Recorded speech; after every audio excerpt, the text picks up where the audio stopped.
Start with our next topic, which is functions.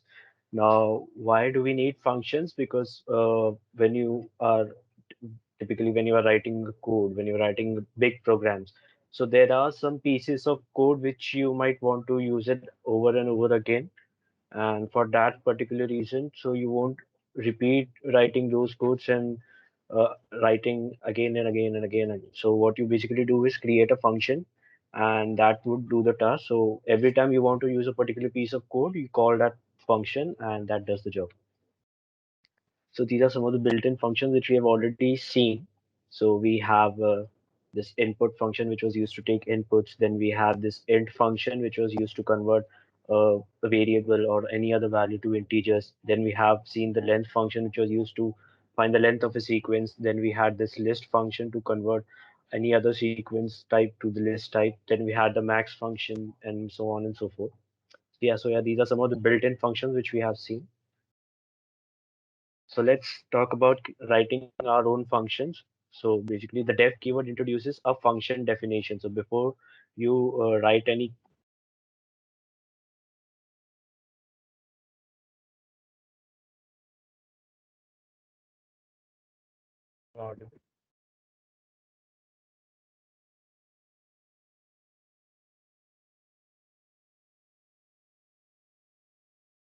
hello. Yeah, yeah, Umang.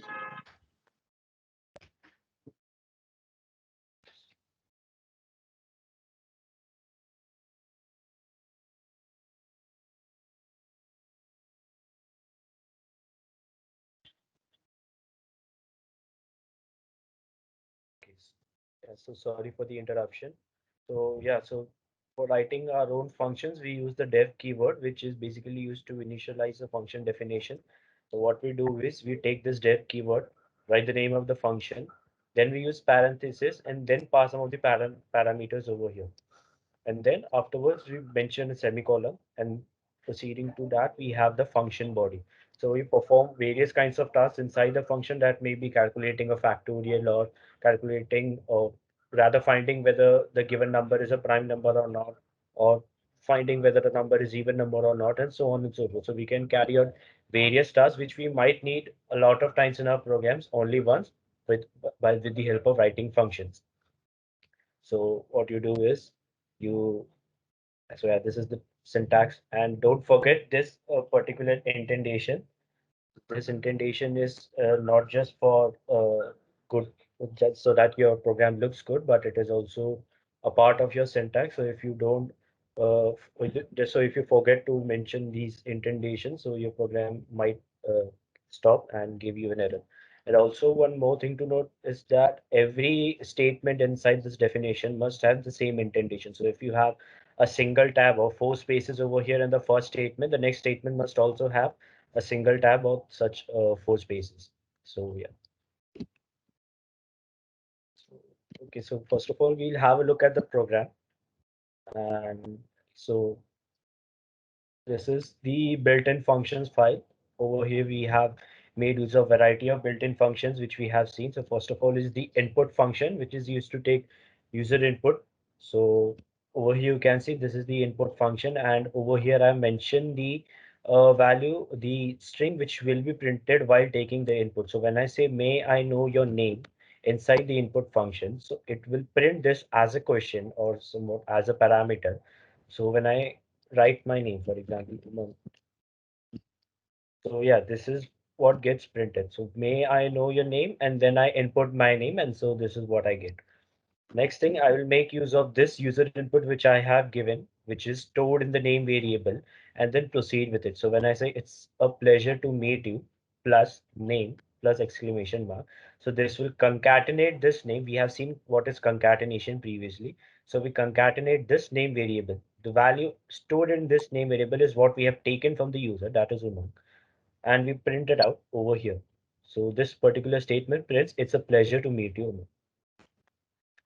Next, it's not only that we can take strings as input, we can also take integers as input, but the point is this input function always returns a string. So you never get an integer. So even though I have given over here, for example, let's execute this one more time.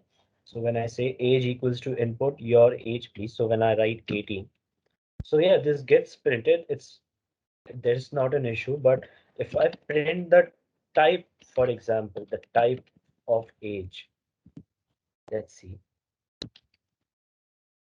this is a string. This is not an integer, but there might be some cases in our program when we actually want to deal with integers, or maybe we want to deal with floating point numbers. What do we do in that case? So we have seen our int function as well, right? So we take the input, and whatever the input is, we convert it into an integer. So when I say this time 18,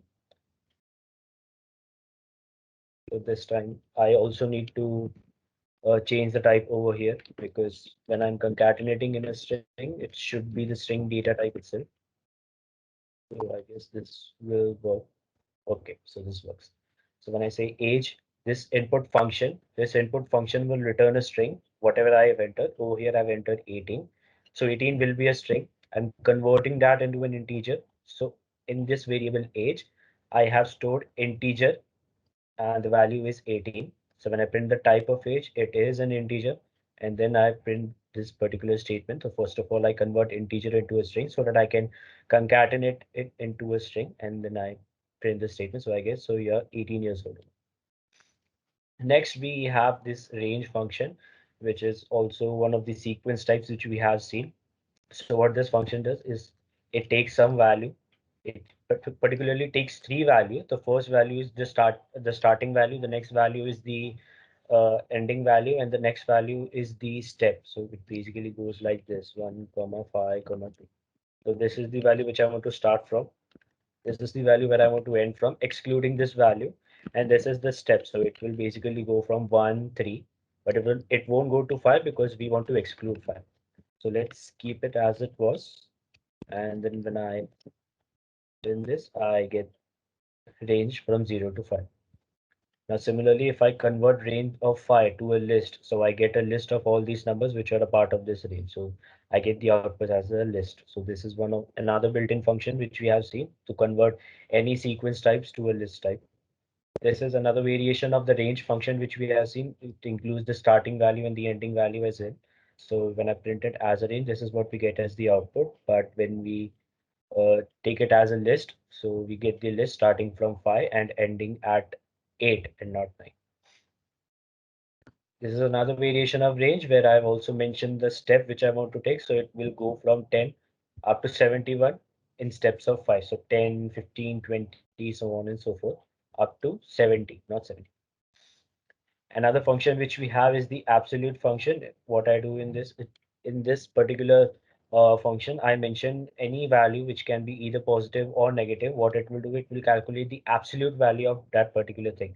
So when I mention minus 10, the absolute value, or you might have studied what are modulus in mathematics. So what when we calculate the mod, it will convert this minus 10 into plus 10. So what we get in the output is exactly that thing, plus 10. Similarly, when I give it a positive number, that is 5, what I get in the output is 5. Now in complex number also you have this concept of absolute thing. So the absolute value of a complex number will be basically the square root of a square plus b square. So it will be, this is a and this is b. So a square is 9, b square is 16. So 9 plus 16 will be 25. Square root of 25 is going to be 5.0. So the absolute value of a complex number is basically square root of a square plus b square. This is a and this is b.